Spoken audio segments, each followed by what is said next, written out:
I have so much gratitude for the JET program and for the country of Japan, and I could not do enough to give back to everything that Japan has given me.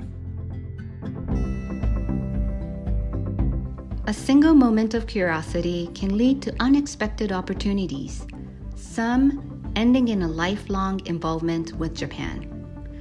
Our conversation partners all have a unique Japan journey to tell, one that's steeped in connections that have enriched their lives and altered them in deep, meaningful ways.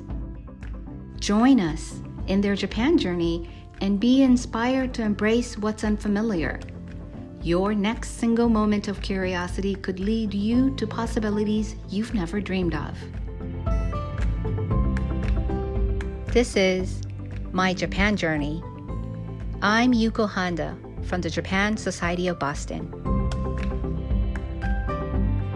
Welcome, George Rose, to our podcast. Thank you for joining us. George Rose is the executive advisor of Pacific Rim operations for the New York Yankees. He's also the advisory for the Yomiuri Giants and the Yomiuri Shimbun in Japan. Thank you, George, for joining us. Sure, it's my pleasure. So we will jump right in and ask my big question. Where did your Japan journey start? My Japan journey started when I went on the JET program. 1 year after college, I was a teacher in Fukushima Prefecture on the JET program in a city called Soma. So may I ask when this is? Sure, in 1989.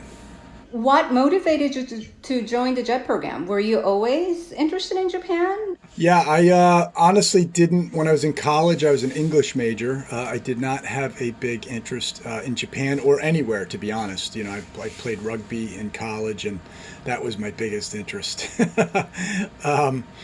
But my first job out of college, I was a teacher, middle school teacher, junior high school teacher in the New York City public school system in Brooklyn. And I did that for a year, but in the middle of that year, I just felt like I wanted to go on an adventure. And I was with a friend of mine one night in January, and he was leaving for Japan to go work for a brokerage firm in Tokyo. And we were out one night having a couple beers, and he said to me, so what are you going to do next year? I'm like, I don't know. Maybe I'll go on the JET program. We had a couple friends from college who were on the JET program, so I had heard about it from them. And I said, you're going to Japan. Maybe I'll meet you over there. So I kind of decided over a pitcher of beer with a buddy on a Saturday night that I would apply for the JET program. And it's quite fortuitous because I actually called the Japanese consulate in New York on Monday to ask if for an application. And this is pre-internet days, so you couldn't just go online and apply or download one. And they told me the deadline was Friday. And I was like, oh my gosh, okay.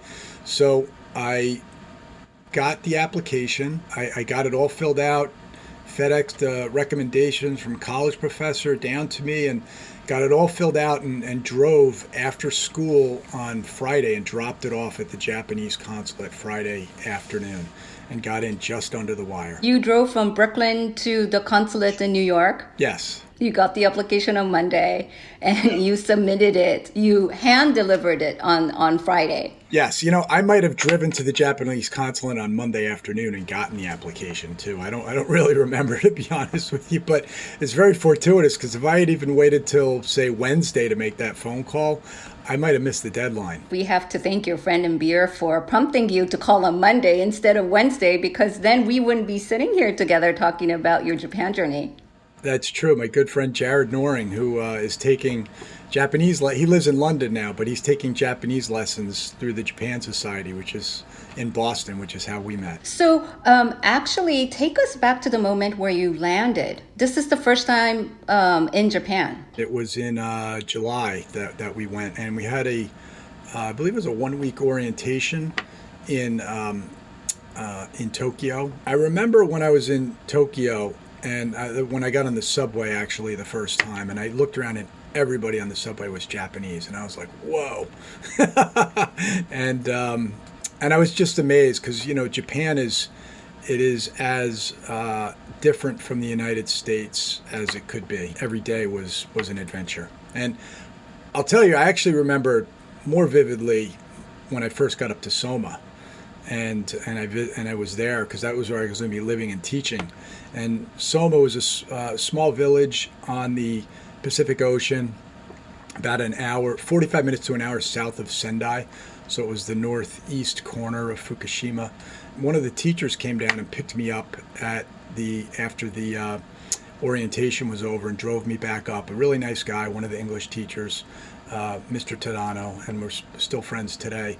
And he took me, I think the first day I was there, he took me to the seafood market. And I'll never forget going to the seafood market and being introduced to some of the people in the town. And there was an old woman who had a table, basically cinder blocks with a piece of plywood on top and maybe a curtain in front.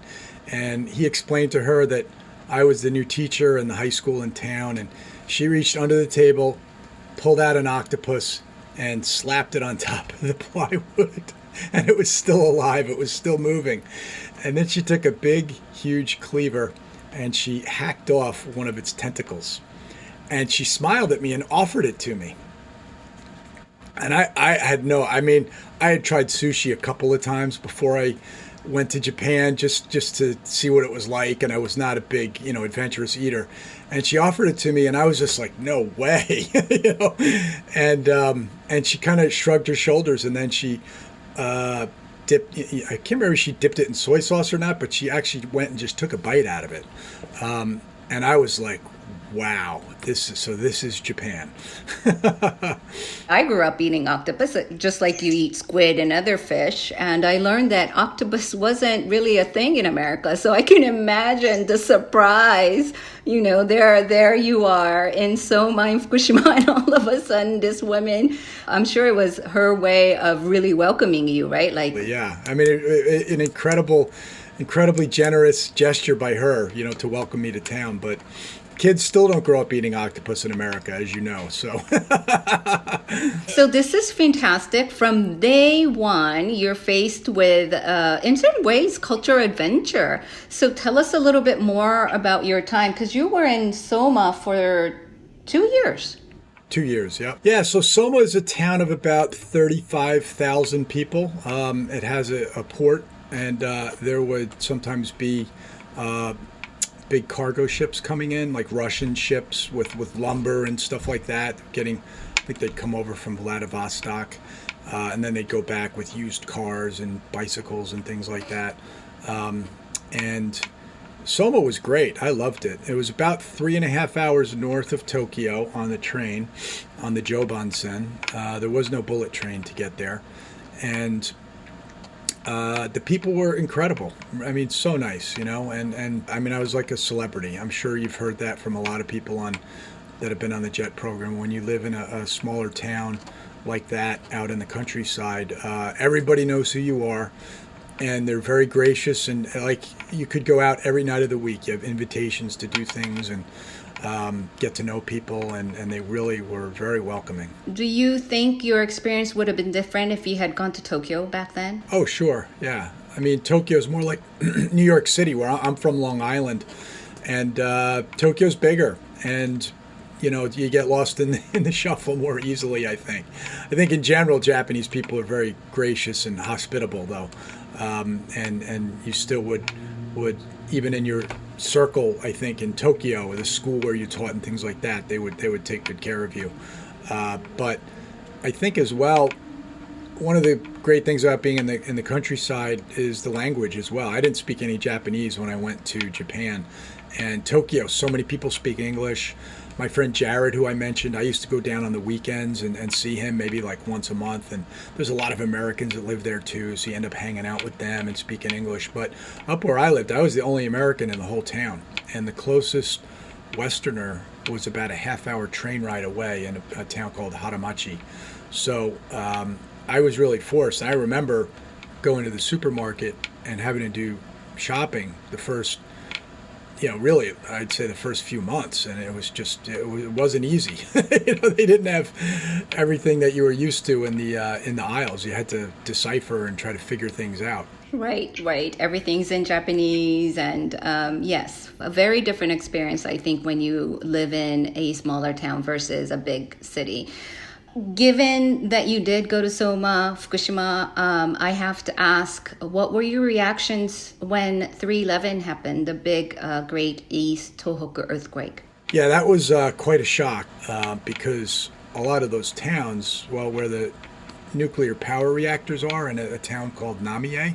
So I've taught in that high school, and I was in Soma High School as my main high school, but I would rotate a little bit to some of the other local high schools, and I remember this. So they're giving all these names of towns that had been devastated by the earthquake and the tsunami, and I had been, it was my hood. That was where I had lived, and I knew all the towns. A lot of Japanese people don't even know these towns because they're small. So I think some people may know and some people may not know, but it was really a triple disaster because it was first the earthquake, then the tsunami, and then the nuclear breakdown.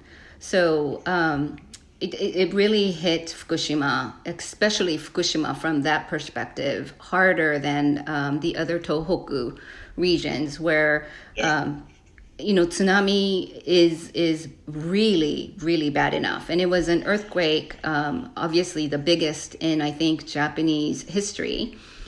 So that in itself was bad enough, but to be hit with the threat of radiation and to evacuate from cities towns that you grew up in, I think was and still continues to be even 10 years later. Only I think still 20% of the people who had to evacuate haven't been able to return to Fukushima. So even after 10 years, it's still a big effect. I think the one other thing that people don't realize is that day, although like you say, Soma or Nami area is about 3.5 hours away from Tokyo on train, it was still a huge earthquake in Tokyo. Yeah. Yeah, let's talk about that impact. I had friends in Tokyo as well that had to walk home. It took them 8 hours to get home and things like that. But I had a friend who I met on the JET program, Allison, who came the same time I did, 1989, and she ended up getting married to a Japanese man, and they had 3 daughters, and she settled down in Odaka Machi, which is now part of Minami Soma, and we stayed in touch. We were always good friends, and her in-laws are rice farmers, and first the earthquake, then the tsunami came, and I remember checking on Facebook. She was putting up what was going on, and then and the tsunami came like literally almost right up to the door of their house. Their house didn't get destroyed, but then 24 hours later, she posted, "We're leaving," and nobody didn't really know why, and then figured out that it was because of the nuclear power plant. So they were right on the 20-kilometer border, that radius around the plant, and they had to leave. I mean, and they had to abandon the rice paddies, the house, her parents, in-laws' house, and her husband. They all had to leave, and they went to the western part of Fukushima. Her in-laws have never, they actually, it's really sad because her in-laws moved back to Odaka, and they grow rice in the rice paddies there now, but they can't sell it anywhere. The fear of radiation, or? Yeah, they're not allowed to because of the radiation, but they still cultivate it, and they grow it, and they cut it down, and then they have to throw it out. I understand they do this because they don't want, in the Japanese way, they don't want to kill the land, right? They feel like they have to keep cultivating to make sure that the land is quote unquote alive when they can, in the hopes of when they can start, when it's safe enough, when it's deemed safe enough to eat the crops.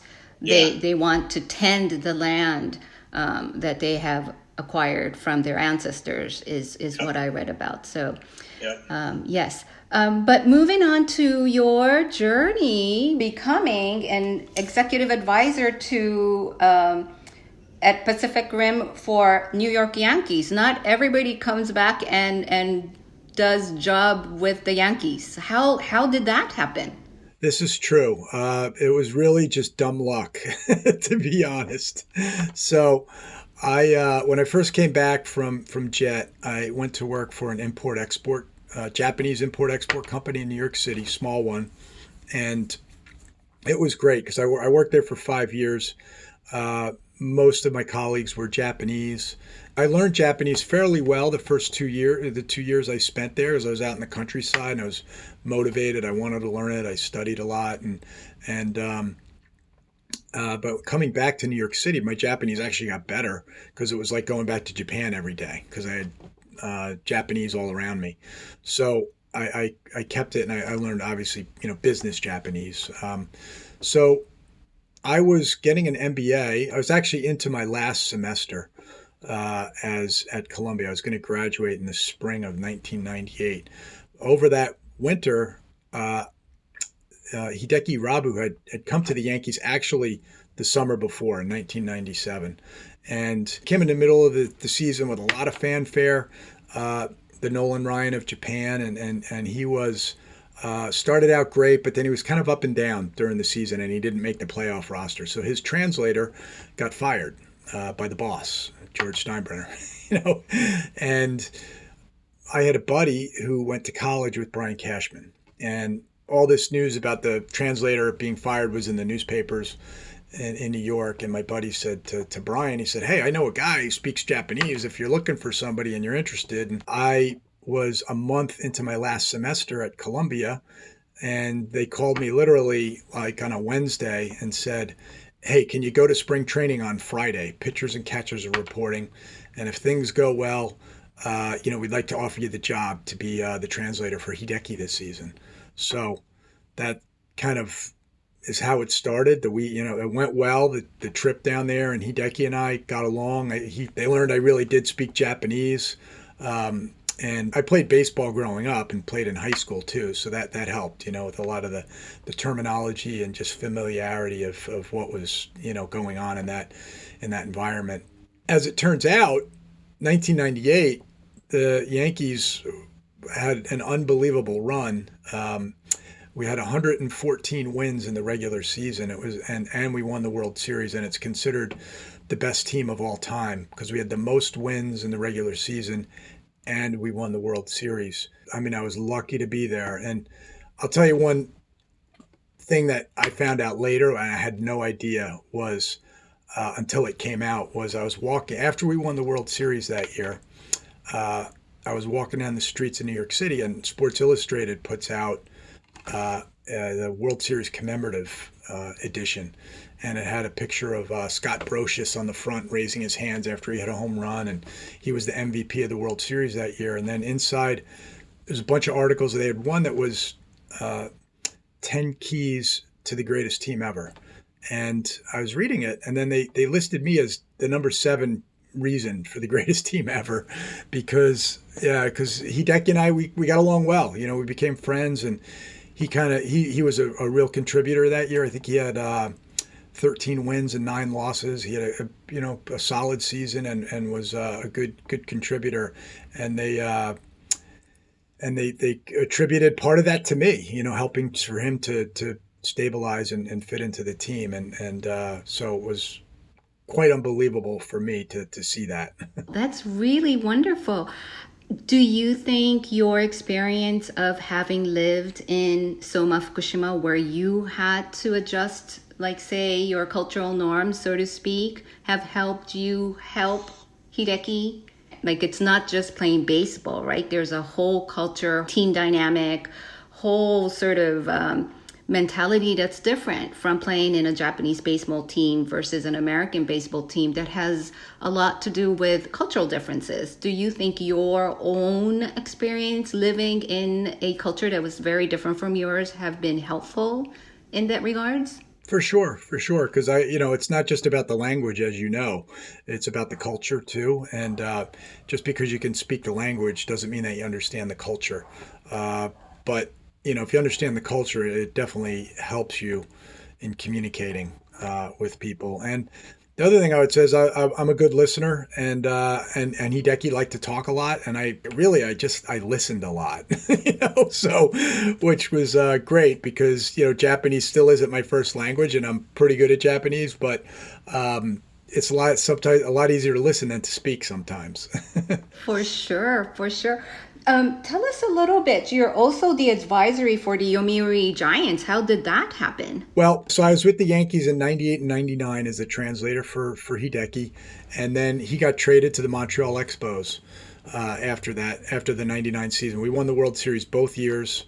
It's a phenomenal time to be part of the Yankees. I mean, just amazing. I got two World Series rings, one each year. I went back and finished my MBA after that. So then I graduated from Columbia and I went to work on Wall Street for a couple of years after that. In 2007, the Yankees called me and asked if I would be interested in taking a trip to Japan to help out and do some translating. And I found out on the trip that they were also thinking of opening an office in Tokyo, and they wanted me to open it. They wanted to try to expand business opportunities over there, and also help beef up the scouting operation. Because the trip I went on, we had signed Kei Igawa that year, the left-handed pitcher from the Hanshin Tigers, and he didn't work out so great for the Yankees. So they wanted to beef up the scouting. And I'm not a scout, but I help. I know what needs to be done. So my family and I moved to Tokyo in 2007 and opened an office for the team, and I was there for 3 years.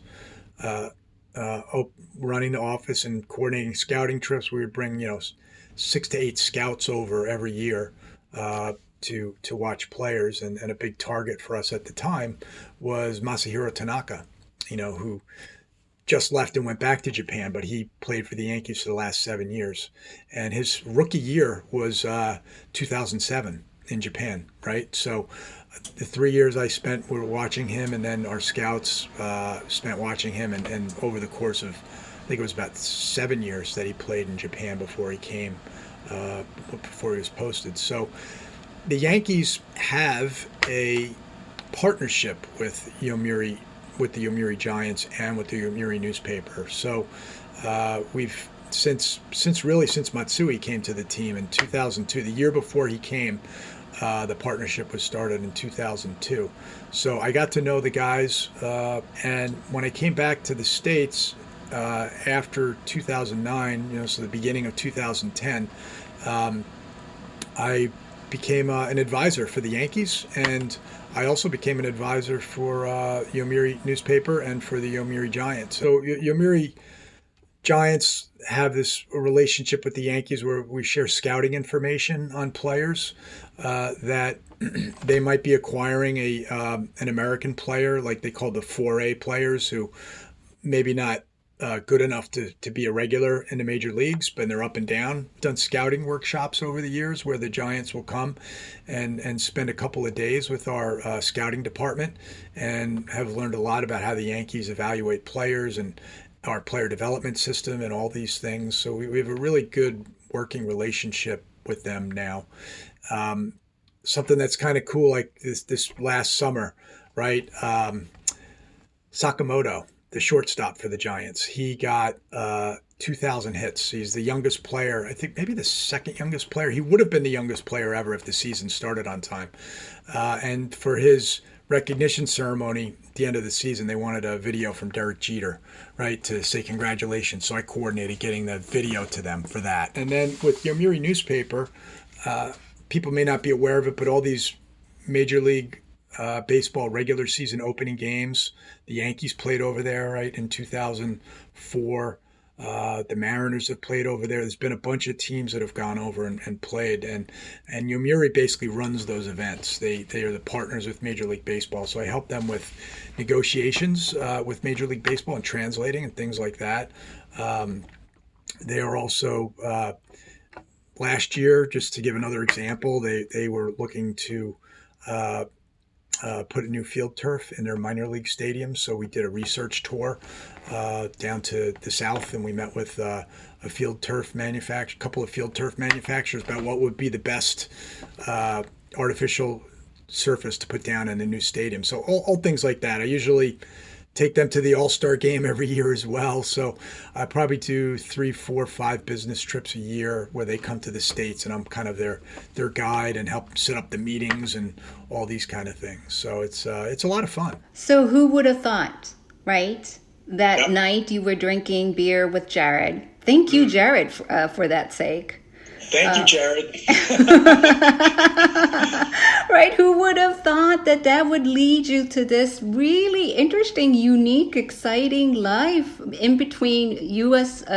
Major leagues and Japanese baseball? Never in a million years. When I moved to Japan in 1989, there were no Japanese players in the major leagues then. There had been Mashi Murakami, right, who spent a year or two with the Giants, but that was back in the 1970s. But Nomo didn't come to the major leagues until 1995. So it wasn't even something I thought that I wanted to do. I didn't even know it was something you could do. And it kind of just turned out that way. I mean, I just pinched, Lou Gehrig says, I consider myself the luckiest man on the face of the earth. I could say the same thing for sure, because I grew up as a Yankee fan in New York. I get to work for the Yankees. If I didn't have a Japan connection, I wouldn't be working for the Yankees, right? And along the way, I've gotten to meet so many people, friends with Hideki Arabu. May he rest in peace. Also, Hideki Matsui, Ichiro, Masahiro Tanaka, and so many other people. That how would I ever get to meet these people? Be intimately connected to them. So, yeah, the JET program. I have so much gratitude for the JET program and for the country of Japan, and I could not do enough to give back to everything that Japan has given me.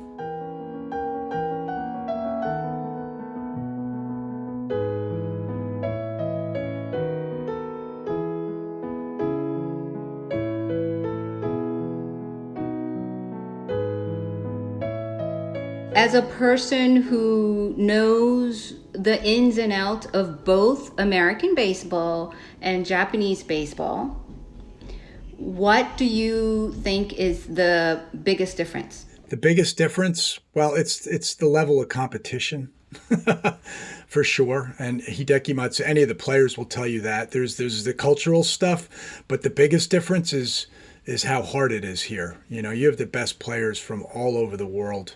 I think about 35 or 40% of the major leagues are from foreign countries. A lot of Latin American countries, Asian countries, Canada, the U.S., and the level of competition. I mean, Japan is good, very good. It's the second best professional baseball league in the world, but the major leagues it's just another level, and that is the biggest adjustment really when you come, is the level of competition. Are there differences in ways actually teams practice? I'm curious. Sure, they practice a lot more in Japan than they do here, right? Japan is well known for spring training practices where it goes all day long, right? And they live in the dormitories and all that. I mean, spring training in the U.S. it's really only a couple of weeks, really, and then spring training games start. And that is the practice, for the most part, is the games.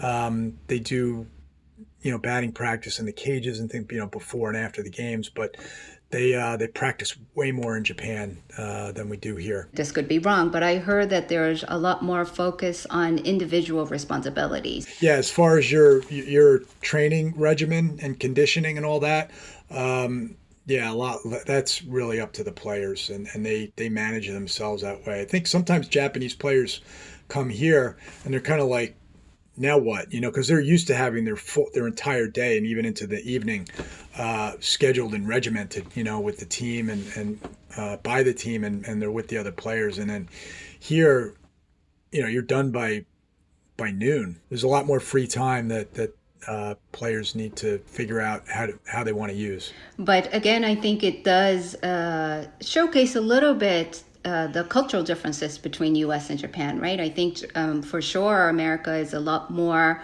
individualistic focused versus Japan is a lot more sort of I wouldn't call it team focused, but a lot more Group oriented.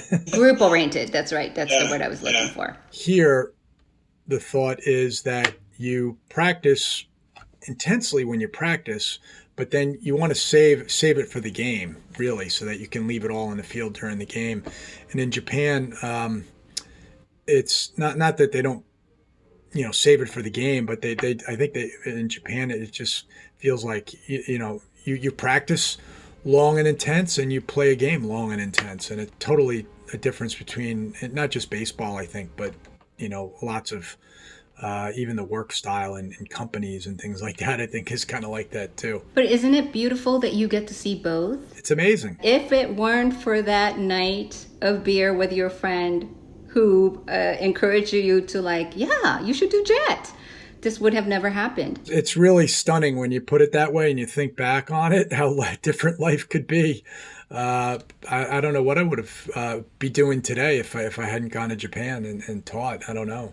Maybe I'd be like an accountant somewhere. I don't know. At least I hope you were doing U.S.-Japan accounting. Yes, right. They don't give you World Series rings for accounting. No, now. I don't think you get. And you have multiple. You have multiple World Series rings, not just one. 3, yeah. Actually, well, the first 2 I mentioned, 98, 99, and then 2009 when we won. And Hideki Matsui was the MVP that year. I got a third one, 10 years later.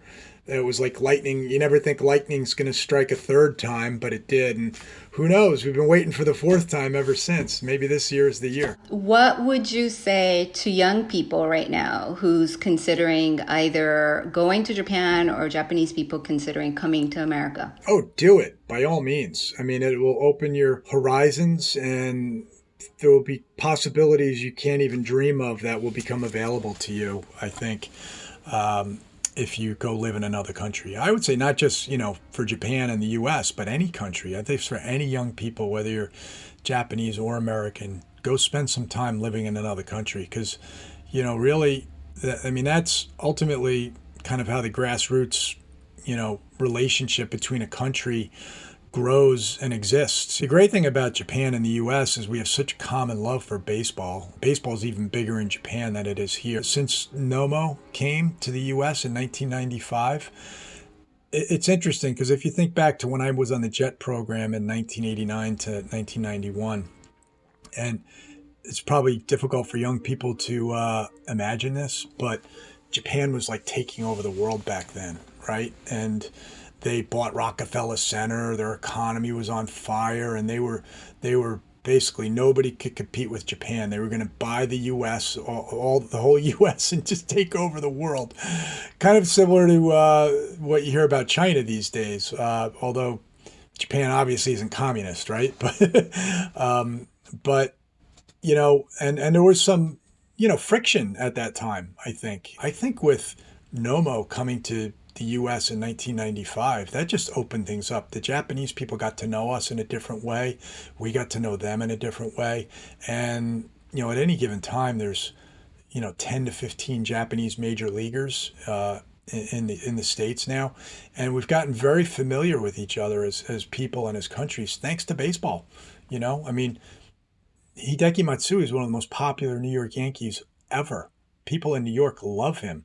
And they can tell what a classy guy he is and what a gentleman he is, and they feel the same way about Masahiro Tanaka too. He was beloved. People were very sad that he, because of free agency, he went back to Japan this year. So these are fruits of people going and living. And these are, you can even say these young baseball players are young people that are going to live overseas, right? So these things make a difference, make a big difference in the relations and relationships between countries. Thank you for bringing that up. I think you're right. I think the beauty of the U.S.-Japan relationship, it's when you look at it through history, it's gone through a lot of transformations, but I think you are right on to say that the grassroots people-to-people connections have really flourished the U.S.-Japan relationship and has really formed what it is today. So thank you for reminding us for that. Actually, one last question, George.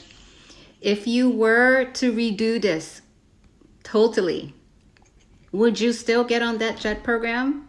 And would you still go to Soma, Fukushima? Oh, for sure, I would recommend that. Absolutely. And I would still go back to Fukushima. I love Fukushima and the people there, and it was a great place. But I would not change a thing. Actually, would you eat that octopus this time around? Actually, today I do eat octopus. I mean, I love sushi. I have it at least once a week. Although I must say that octopus is probably my least favorite piece of sushi. I don't order it unless it's included. But everything else I do, eel, squid, all of it. The ikuda, the salmon eggs. I love all that stuff. I don't know, for some reason, octopus never. It's just kind of rubbery, and I never really got the idea behind octopus, to be honest. Oh, thank you so much for this time, George. Thank you. This was a beautiful, wonderful Japan journey story. Oh, thank you for having me on. It's great. Thank you for allowing me to tell the story. It helps refresh my memories and reminds me of a lot of things that I haven't thought about in a while. So thank you. Support for My Japan Journey comes from the Japan Foundation Center for Global Partnership and the Toshiba International Foundation. To learn more about the Japan Society of Boston and our guest speakers, or to find the transcript of each episode, please visit our website at www.japansocietyboston.org/podcast. My Japan Journey is produced by the Japan Society of Boston and edited by Lucy Jones. Our theme music is These Times by Blue Dot Sessions, and additional music is composed and performed by Pianimo.